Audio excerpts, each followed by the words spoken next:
अब आती है शिक्षा की कैरेक्टरिस्टिक्स, यानी शिक्षा की विशेषता। शिक्षा की विशेषता क्या है? बहुत जरूरी है कि शिक्षा की विशेषता को हम लोग समझ लें, जान लें और सीख लें। शिक्षा की विशेषता में पहले तो देख लो इंडिविजुअल, सोशल एंड नेशन, ये तीन चीजें आपको दिख रही होंगी। शिक्षा का मुख्य उद्देश्य तो ये तीन ही होता है, आपका व्यक्तिगत विकास हो, देश का विकास हो, समाज का विकास हो। अपना विकास करेंगे तो स्वाभाविक सी बात है कि समाज का भी करेंगे ही करेंगे। इतने बड़े निशाचर नहीं बनेंगे कि अपना ही विकास करते जाए, समाज का नहीं करेंगे, और अगर समाज का नहीं करेंगे तो आपका होगा भी नहीं। मजबूरी भी आपकी है कि आपको अपना विकास करने के लिए समाज का विकास करना ही होगा, तो समाज का विकास करेंगे। समाज का विकास करेंगे तो नेशन का विकास होगा, राष्ट्र का विकास होगा। इनडायरेक्टली ही सही आप इन्वॉल्व तो रहेंगे इन चीजों में, ठीक बात। तो यह तीन विशेषताएं होती हैं एजुकेशन की, शिक्षा की, कि इंडिविजुअल, सोशल एंड नेशन। तीन चीजों का तो सबसे महत्व है इसमें। उसके बाद देखते हैं, पहला कहता है कि ये क्या है, कंटिन्यूअस प्रोसेस है। आप सबको पता है कि एजुकेशन क्या है, सतत प्रक्रिया है, चाहे वो फॉर्मल हो या इनफॉर्मल हो या नॉन फॉर्मल, एजुकेशन होती है। चाहे किसी भी प्रकार से आपके पास इंफॉर्मेशन आ रही है, मतलब इंफॉर्मेशन आ रही है, शिक्षा आपके पास आ रही है, एजुकेशन आप ले रहे हैं, तो एजुकेशन ले रहे हैं, ये कब तक रहेगा, जीवन के लास्ट तक, जीवन के अंत तक आप एजुकेशन लेते रहेंगे। अब क्या करना है आपको, जीवन के लास्ट तक जब आप एजुकेशन लेते रहेंगे तो उसे कहते हैं सतत प्रोसेस, प्रक्रिया, ठीक है। क्या है, कंटिन्यूअस प्रोसेस है, हमेशा सीखने को कुछ न कुछ मिलता रहेगा। अगला है द्विपक्षीय प्रक्रिया है। भैया दो लोगों के बीच में एजुकेशन होती है, वो समाज हो सकता है, वो विद्यार्थी हो सकता है, टीचर हो सकता है, ठीक है। आप अगर विद्यार्थी हैं, आप शिक्षा लेने वाले हैं, तो आप समाज से ले सकते हैं, आप धर्म से ले सकते हैं, आप किसी व्यक्ति से ले सकते हैं, आप किसी न्यूज़पेपर से ले सकते हैं, आप किसी ऑडियंस को सुन करके ले सकते हैं, या आप कहीं से भी लेंगे, मगर इसमें दो लोग होंगे ही होंगे। हाँ, कभी कभी ऐसा होता है कि कुछ चीज़ें आप खुद से भी सीख जाते हो व्यक्तिगत तौर पर, वो बात अलग है, मगर क्या है, दो पक्षीय प्रक्रिया है। उसके बाद क्या है, सोशल प्रोसेस है, सामाजिक प्रक्रिया भी है। एजुकेशन क्या है, एक सामाजिक प्रक्रिया है, आप समाज को देख के सीखते हो, आपके आसपास का एनवायरनमेंट जैसा होगा उसके अकॉर्डिंग आप सीखोगे। आपके सोसाइटी में मान लो कि बहुत अच्छे अच्छे लोग हैं, बहुत पढ़े लिखे लोग हैं, बड़े धार्मिक प्रवृत्ति के लोग हैं, ठीक है, वैज्ञानिक दृष्टिकोण रखते हैं। अब ये मत कहना कि धार्मिक और वैज्ञानिक दोनों एक नहीं हो सकते, बिल्कुल हो सकते हैं, क्योंकि पहले के समय में हमारे धर्म और विज्ञान दोनों एक साथ चला है और हमने बहुत कुछ हासिल किया था, ठीक है। उसमें का एक एग्जाम्पल अगर आप उठा के देखें, ऐसे तो बहुत सारे एग्जाम्पल पड़े हुए हैं, मगर आप एक अगर देखें, आपके उस एक एग्जाम्पल में आपको देखने को मिल जाएगा टेलीपैथी। पहले के लोग यहां से आंख बंद करके वहां के लोग से कनेक्शन कर लेते थे और उनकी बातें सुन लेते थे और बोल लेते थे। आज हमें क्या करना होता है, फोन कॉल करने होते हैं, वहां फोन कॉल वगैरह नहीं होता था, टेलीपैथी से वो अपनी इंफॉर्मेशन को ट्रांसफर कर लेते थे, ठीक बात। तो ये वैज्ञानिक दृष्टिकोण था। तो वैज्ञानिक दृष्टिकोण इसलिए भी जरूरी है क्योंकि सामाजिक विकास करना है, ठीक है। उसके बाद आता है चौथा नंबर, जो कहता है कि डेवलपमेंट प्रोसेस, ये विकासात्मक प्रक्रिया है। क्या है, मानव के शरीर की हो सकती है, मानसिक वृद्धि, बौद्धिक, नैतिक, सामाजिक और आध्यात्मिक। जैसा मैंने अभी कहा, फिजिकल भी हो सकता है, मेंटल भी हो सकता है, कुछ भी हो सकता है। एजुकेशन क्या करेगा, इन सबको विकसित करने का प्रयास करता है, ठीक बात। उसके बाद आता है एक लक्ष्य की तरफ आपको लेके जाता है, ठीक है। एजुकेशन क्या करता है, एक कौशल, नीति और समाज के प्रति आपका उत्तरदायी विकसित करता है। आपका एक लक्ष्य हो जाएगा जीवन का कि आपको करना क्या है, समाज डेवलप करना है, सामाजिक सुधार करने हैं, धार्मिक सुधार करने हैं, नैतिक सुधार करने हैं, व्यवहारिक सुधार करने हैं, बहुत सारी चीजें इसमें आ जाएंगी। अनुशासित प्रक्रिया होती है। अगर आप शिक्षित हैं तो आप डिसिप्लिन में रहना पसंद करेंगे, बंध के रहना पसंद करेंगे। वो अलग बात है कि आजकल शिक्षित होने के बाद भी लोग बंध के रहना नहीं पसंद करते हैं, मगर आप वास्तव में शिक्षित हैं तो आप बंध के रहना पसंद करेंगे, ठीक है। नवाचार को प्रोत्साहित करने वाली प्रक्रिया है, नए नए आविष्कार, नए नए आविष्कार। शिक्षा अगर आपके पास है तो आप नए नए आविष्कार करेंगे, नई नई खोज करेंगे, रिसर्च करेंगे और एक नया निर्माण समाज को देंगे। क्लियर बात।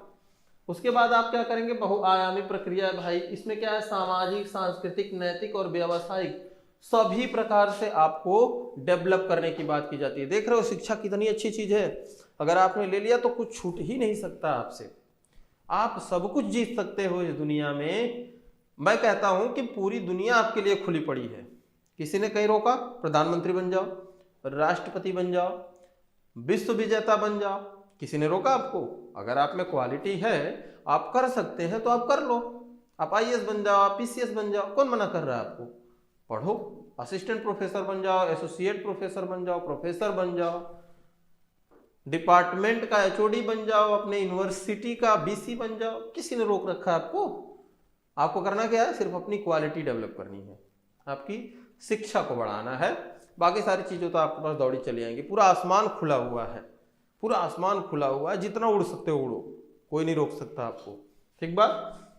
इसके बाद आता है कि भैया आत्मनिर्भरता को बढ़ावा देने वाली प्रक्रिया है। देखो, अगर आपके पास एजुकेशन अच्छी है, शिक्षा अच्छी है, आप उसमें डूब चुके हैं, तो आप इंडिपेंडेंट हो जाएंगे। ठीक है, आपके पास क्या होगा, आत्मनिर्भर आप हैं। स्वाभाविक सी बात है, आपको पढ़ाई करनी है, आप पढ़ाई कर लोगे, आपको खेलना होगा, आप खेल लोगे, आप जो चाहोगे कर लोगे, क्योंकि आत्मनिर्भर आप हो, आपके पास हर चीज की समझ और ज्ञान है। ठीक बात। उसके बाद आता है भैया एक सांस्कृतिकरण की प्रक्रिया है। ठीक है, अब देखो पीढ़ी दर पीढ़ी क्या है, संस्कृति, परंपरा और मूल्यों का हस्तांतरित है। आप क्या करेंगे, पीढ़ी दर पीढ़ी आप अपनी अब देखो हमने क्या छोड़ा है, मैं अपनी पीढ़ी की बात कर रहा हूं, हमारी पीढ़ी ने क्या छोड़ा है पीछे की संस्कृति में। हमारी पीढ़ी ने इतना नुकसान उठाया है, हमारे भारतवर्ष के प्राचीन वैज्ञानिकों की तुलना में आजकल हम लोग जो हैं 200-400 सालों से जो पढ़े हुए हैं, हमने इतना नुकसान उठाया है जिसकी कोई सीमा ही नहीं है। हमारे पास पहले ऐसे ऐसे ज्ञान हुआ करते थे जिसकी आज हम कल्पना भी नहीं कर सकते, या फिर कहीं रिसर्च में पढ़े हुए हैं। जैसे आपने सुना होगा कि ऐसा अस्त्र भी था जो कि किसी महिला को गर्भ में जाकर के उसके बच्चे की हत्या कर देता, और वो जस की तस थी। परीक्षित की हत्या अश्वत्थामा ने ऐसे अस्त्र से किया था कि उसके गर्भ में जाकर के उसके पुत्र की हत्या कर देता है, और महिला ठीक ठाक रहती है। और इतना नहीं, इतना तो आज भी कर लेते हैं लोग। अब इसके बाद की बात सोचो, उस हत्या के बाद भी ऐसी विद्या थी, ऐसी इंफॉर्मेशन थी, ऐसी टेक्नोलॉजी थी कृष्ण जी के पास कि उन्होंने उसको जीवित भी कर दिया। ये नुकसान हुआ अपना, किसी ने उनसे लिया ही नहीं। कोई ऐसा योग्य ही नहीं था कि वो इंफॉर्मेशन ले सके। पुष्पक विमान का नाम आप लोगों ने सुना होगा। पुष्पक विमान रावण के पास था, कुबेर का था, हालांकि रावण ने ले लिया था। उसमें इतनी अच्छी टेक्नोलॉजी थी कि उसमें अगर 100 सीट होती थी, 100 लोग बैठ जाते थे तो एक सीट ऑटोमेटिक बढ़ जाती थी। 101 लोग बढ़ गए तो 102 सीट हो जाती थी। वो टेक्नोलॉजी आज तक आपको मिली? नहीं मिली। पता ही नहीं कहाँ गायब हो गई। गायब इसलिए हो गई क्योंकि कोई उसको सीखने के लायक ही नहीं रहा, सीख नहीं पाया। तो बहुत सारे नुकसान है, ऐसे मैं गिनाऊं तो गिनते रह जाएंगे, आप पूरे दिन गिना सकता हूं मैं। बहुत सारे नुकसान हमने झेले हैं। आज फिर से हम उसी धुरी पे बढ़े जा रहे हैं। वो लोग भी अगर हमें देख रहे होंगे तो सोचते होंगे महामूर्ख है, या 1000-2000 साल पहले कर दिया था। पृथ्वीराज चौहान के पास शब्दवेदी बाण थी। आज अभी कुछ दिन की बात है, बहुत पहले नहीं जाते हैं हम, 1000-2000 साल पहले नहीं जाते हैं, अभी कुछ दिन पहले आ जाओ। पृथ्वीराज चौहान नाम सुना होगा आप लोगों ने, शब्दवेदी बाण। वो इंफॉर्मेशन उनसे कोई नहीं ले पाया। अब वो अलग बात है कि हम लॉन्गिट्यूड लैटिट्यूड के आधार पे एक टारगेट फिक्स करके वहां हम टारगेट कर सकते हैं, वो हमारे पास टेक्नोलॉजी है, मगर वो भी तो एक टेक्नोलॉजी थी, वो भी तो एक तकनीकी थी उनके पास। तो बहुत सारी चीजें हमने खोई हैं। अब की तकनीकी में अगर हम कुछ पाए हैं तो बहुत ज्यादा खर्च करने पे मिल रहा। तो परंपराओं क्या करना, अब उन परंपराओं को हमें ट्रांसफर करना था जो हमने सीखा था। हमने सीखा, हमने किसी को सिखाया, किसी ने किसी को सिखाया, तो आगे बढ़ती जाएगी। मगर वो चीजें वहीं रुक गई। शिक्षा का अभाव था। अगर वहीं शिक्षा का प्रभाव होता तो वो चीजें हम तक आ गई होती। आज हम भी हवा में उड़ रहे होते, आप भी हवा में उड़ लेते। परेशानी नहीं होती, हवाई जहाज का टिकट नहीं निकालना पड़ता, कुंभ नहाने के लिए हम लोग ऐसे उड़ के चले जाते। देखा, हनुमान जी उड़ते थे, अंगद उड़ते थे, सुग्रीव उड़ते थे, बाली भी उड़ते थे। इन लोगों में वो टेक्नोलॉजी थी उन लोग के पास, अपने पास भी होती, अपन भी उड़ के पहुंच जाते।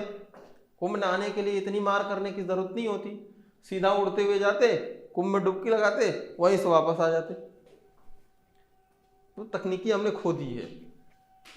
ठीक है, विज्ञान ये नहीं कह सकता कि वो तकनीकी रही नहीं होगी, वो हमने खो दी है। मानवीय मूल्यों को विकसित करने वाली प्रक्रिया है, ठीक है, जिसमें करुणा हो सकती है, सहानुभूति, ईमानदारी हो सकती है और सहयोग हो सकता है। देखो करुणा, साहित्य पढ़ने वाले बड़े अच्छे समझते हैं करुणा क्या होती है। मैं एक उपन्यास अभी दिनों में पढ़ रहा था, गुनाहों का देवता, आप पढ़ो कभी खाली समय में। उसमें करुणा ही करुणा है, ईमानदारी है, दया है, ये सारे भाव उसमें देखने को मिल जाएंगे आप। तो ये सब चीजें भी होनी चाहिए। आप अगर आप मानव हैं और सच में मानव है, सिर्फ दिखने वाले मानव नहीं है, आप मन से भी मानव हैं, तन से ही मानव नहीं है, तन से ही इंसान नहीं है, मन से भी इंसान है, तो आपके अंदर दो चीजें बैलेंस होनी चाहिए। एक होता है लॉजिक और एक होती है फीलिंग, भावना। तर्क और इमोशन दोनों क्या होने चाहिए, बराबर होने चाहिए, इक्वल होने चाहिए। ये नहीं है कि आप किसी को तार्किक पॉइंट ऑफ व्यू से इतना देख दो कि हर समय कुछ ना कुछ सोचते रह जाओ उसके बारे में। भावना भी कुछ होती है, ठीक है। तो तर्क और भावना दोनों सामान्य होनी चाहिए, वही कह रहा है इसमें, ठीक है। करुणा होनी चाहिए आप में, सहानुभूति होनी चाहिए, ईमानदारी होनी चाहिए। और ये सब कैसे आएगी, शिक्षा से। शिक्षा की विशेषता ही ये है। अगला कहता है 12 नंबर, समायोजन क्षमता विकसित करने की प्रक्रिया। बदलते समय के अनुसार जैसी जैसी परिस्थितियां चेंज हो रही हैं उसके अकॉर्डिंग आप अपने आप को समायोजित कर लें। ये क्या होगा, एजुकेशन, शिक्षा। आपने कृष्ण को देखा होगा, मैं इसलिए कहता हूं कि कृष्ण जैसा कम्युनिकेटर न तो आज तक पैदा हुआ और ना आगे होगा। इतनी जबरदस्त कम्युनिकेशन स्किल थी, इतना अच्छा नॉलेज था, ज्ञान था उनके पास, शिक्षा इतनी अच्छी थी उनकी कि पूछिए मत। हर सिचुएशन के हिसाब से ढल जाना, हर सिचुएशन के हिसाब से। एक राक्षस था, मैंने कई बार एग्जाम्पल दिया है, आज फिर एक बार बता देता हूं कि एक राक्षस था, उसको यह वरदान था कि कोई भी अस्त्र उसको नहीं मार सकता। अब समस्या बढ़ी, वो बार बार कृष्ण पे आक्रमण करता था, कृष्ण से लड़ता था। कृष्ण ने सोचा अच्छा ठीक है, इसको ये वरदान तो है कि कोई मार ही नहीं सकता किसी अस्त्र से।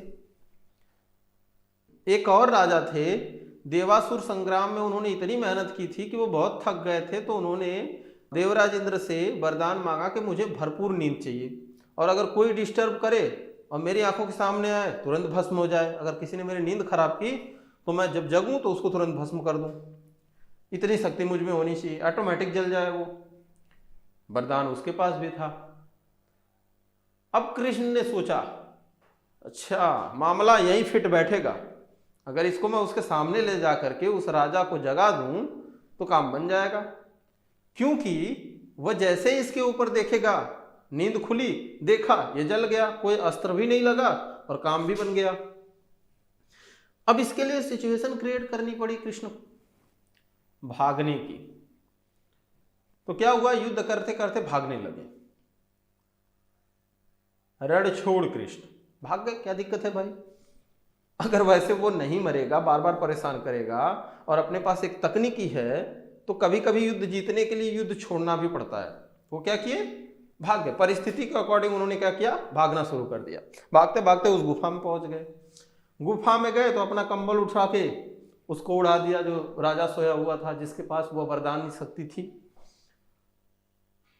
अब जैसे ही ये जाकर के उस राजा को लात मारा, ये राक्षस, कि अच्छा भाग के यहाँ आके सोए हो, हमसे बचोगे, एक लात मारा, नींद खुली उसकी, नींद खुलते ही देखा बस तुरंत जल गया, काम बन गया।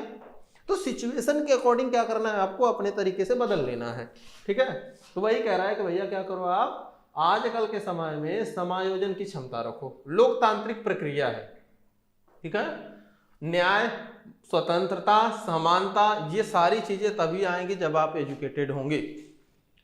और ये मैं अब भी कहता हूं और पहले भी कह चुका हूं कि ये जो इक्वलिटी की बात है, महिला पुरुष की इक्वलिटी की बात है, समानता की बात है, वो आज हमें करने की जरूरत है, पहले करने की जरूरत नहीं थी।